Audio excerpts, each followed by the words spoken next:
A boy walks into an orphanage in London. He is 9 years old, thin but healthy, and his intake record notes something ordinary. His height is about 4 feet tall. Nothing about him appears unusual. His father has died, his mother cannot feed him, and the institution promises safety, food, and a future. Within months, that same institution ships him across the Atlantic to work on a farm in Canada. He is still just a child. By the time he returns to England a few years later, something in his body has begun to change. His legs grow faster than anyone expects. Doctors cannot stop it. By his early 20s, he stands over 7.5 feet tall. Crowds will soon pay money just to stare at him. But this story is not really about a giant.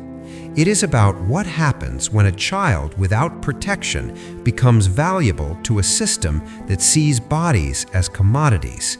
It is about the thin line between charity and exploitation, and about the hundreds of thousands of children who passed through institutions where records were sealed, identities were altered, and outcomes were rarely questioned. One of those children was named Frederick Kempster, and his life reveals a disturbing intersection between orphan care, migration programs, and the booming entertainment industry of the late 19th and 20th centuries. Frederick Kempster was born in London in 1889. His family lived in poverty in the crowded districts of the East End. When his father died on Christmas Day in 1897, the household collapsed almost overnight. For families in that position, there were few options. Charitable institutions promised shelter, schooling, and the chance for children to escape the slums.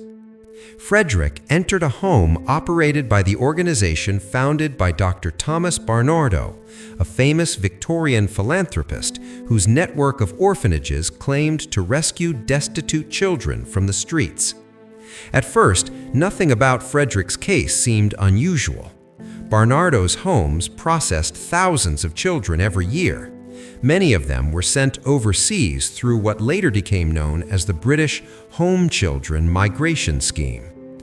Beginning in the late 19th century, charities and social reform groups transported impoverished British children to colonies such as Canada, Australia, and New Zealand. The official narrative described this as an opportunity. Farmland needed labor, and the children would supposedly grow up in healthier environments than the overcrowded cities of Britain. In practice, the system was far more complicated.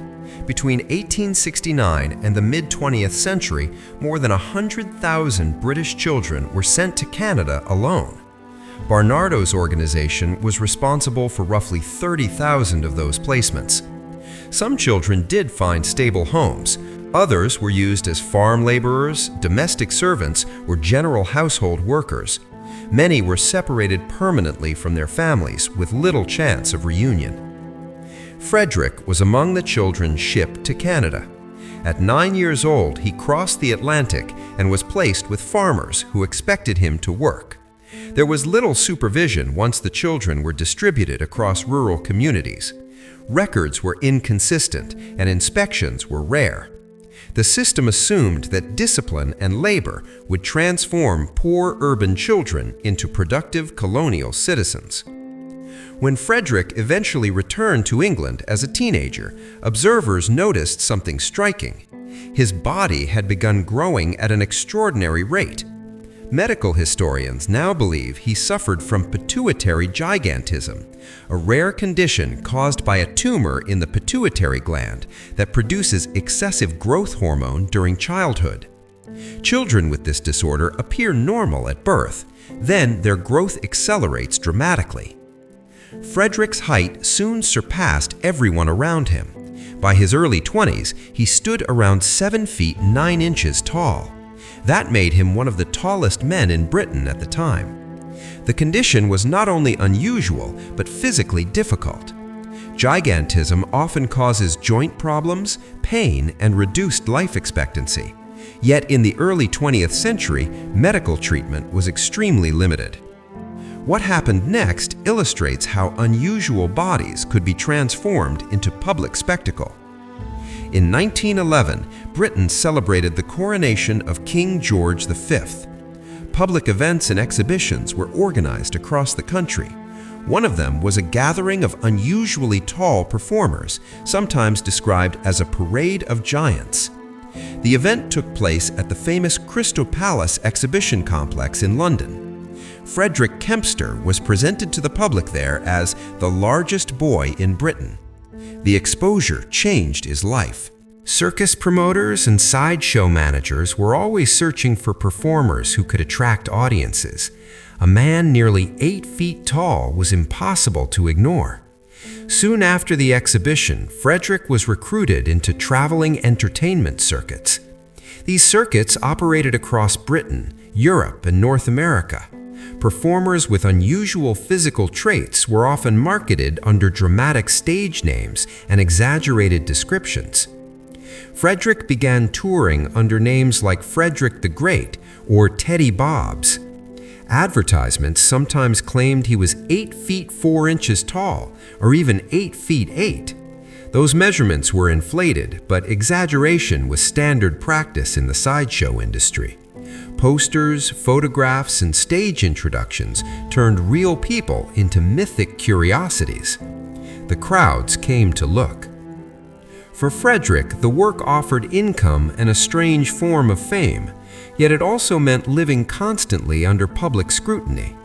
Giants and traveling shows were often required to stand beside normal-sized people for comparison, pose for photographs, or perform simple demonstrations of strength. The purpose was not entertainment in the modern sense, but astonishment. Audiences paid to witness bodies that seemed to defy ordinary human limits. Frederick's life on tour lasted only a few years. In 1918, while traveling in northern England during the final months of World War I, he fell ill with influenza. The global influenza pandemic that year killed millions of people worldwide. Frederick's illness developed into pneumonia, a common complication for individuals already under physical strain. He died in Blackburn at just 29 years old. His coffin had to be specially constructed because of his height. It measured about 9 feet long. When he was buried, the gravestone described him simply as the British Giant. It did not emphasize his childhood, his family, or the circumstances that shaped his life. Instead, it preserved the label that had defined his career. Frederick Kempster's story survives partly because relatives kept records and historians later reconstructed details of his life. Many other performers from the same era remain far more mysterious. During the late 19th century, the sideshow industry reached a peak in popularity. Traveling circuses, dime museums, and fairs displayed individuals described as giants, dwarfs, strong men, or other categories of human difference. Some performers chose that work voluntarily and built long careers. Others entered the industry because poverty left few alternatives. The photographer Charles Eisenman documented many of these performers in New York during the 1870s and 1880s. His studio on the Bowery produced hundreds of portraits that later became famous historical images of sideshow culture. Yet a striking number of those photographs contain only stage names. Real biographies were often replaced by invented stories designed to attract audiences. Historians studying the sideshow world have noted how little documentation survives for many performers. Without birth records, family histories, or institutional archives, it can be difficult to trace where these individuals came from or how they entered the entertainment circuit. The broader social context adds another layer to the mystery. Throughout the same decades that sideshows flourished, large child migration programs were operating across Britain and North America. The British Home Children movement relocated over 100,000 children to Canada. In the United States, another initiative called the Orphan Train transported approximately 250,000 children from eastern cities to rural families between 1854 and 1929. Combined, these programs moved hundreds of thousands of young people through systems that often kept incomplete records. Many children lost contact with relatives or had their identities changed. Some thrived in new homes, others experienced harsh labor or abuse. Modern historians and descendants continue to investigate what happened to those children. Research in Canada has uncovered unmarked graves connected to child migration institutions, and survivor testimonies describe difficult conditions in some placements. Governments in both Canada and Britain have issued formal apologies acknowledging the suffering experienced by many of the home children. At the same time, it is important to distinguish documented history from speculation. Evidence clearly shows that institutions sometimes failed to protect children and that exploitation occurred in certain cases. What historians cannot confirm is the existence of a systematic pipeline that deliberately sent children with unusual physical conditions into the sideshow industry. Records are incomplete, and each case must be examined individually. Nevertheless, the stories we can document reveal how vulnerable children could become part of broader economic and entertainment systems. When society treats unusual bodies as curiosities, individuals living in poverty often face pressure to monetize their differences. Another well-known giant from the era illustrates this tension. Edouard Beaupré was born in Saskatchewan, Canada in 1881. Like Frederick Kempster, he experienced rapid growth caused by gigantism and eventually reached over 7 feet tall. Beaupré toured as a strongman and giant performer before dying young at the age of 23 from tuberculosis. After his death, his body became the subject of a disturbing chapter in medical and exhibition history. For decades, his preserved remains were displayed for educational and curiosity purposes before finally being returned to his family late in the 20th century. The case sparked debate about ethics, consent, and the treatment of human remains.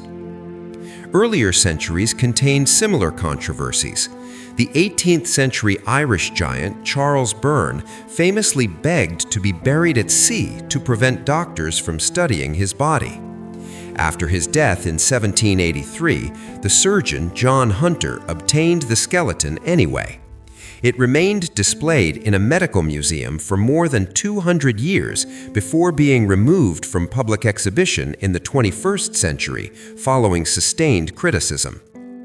These stories show how society, historically, treated extraordinary physical conditions as scientific specimens, entertainment attractions, or both. Giants fascinated audiences because they seemed to challenge the boundaries of human biology. Unfortunately, that fascination often overshadowed the individuals themselves. Frederick Kempster lived at the intersection of several powerful forces: poverty and industrial cities, child migration systems that relocated thousands of vulnerable young people, and an entertainment industry eager to profit from human difference. None of those systems alone explains his life, but together they created the environment in which a boy from an orphanage could become a traveling spectacle. His story also reminds us how historical records shape what we remember. Frederick's name survives because fragments of documentation remained: intake records from the orphanage, circus advertisements, family recollections preserved by later relatives. Without those traces, he might have disappeared into the anonymous category of giants that populated sideshow posters. Thousands of other children who passed through migration programs left far fewer traces.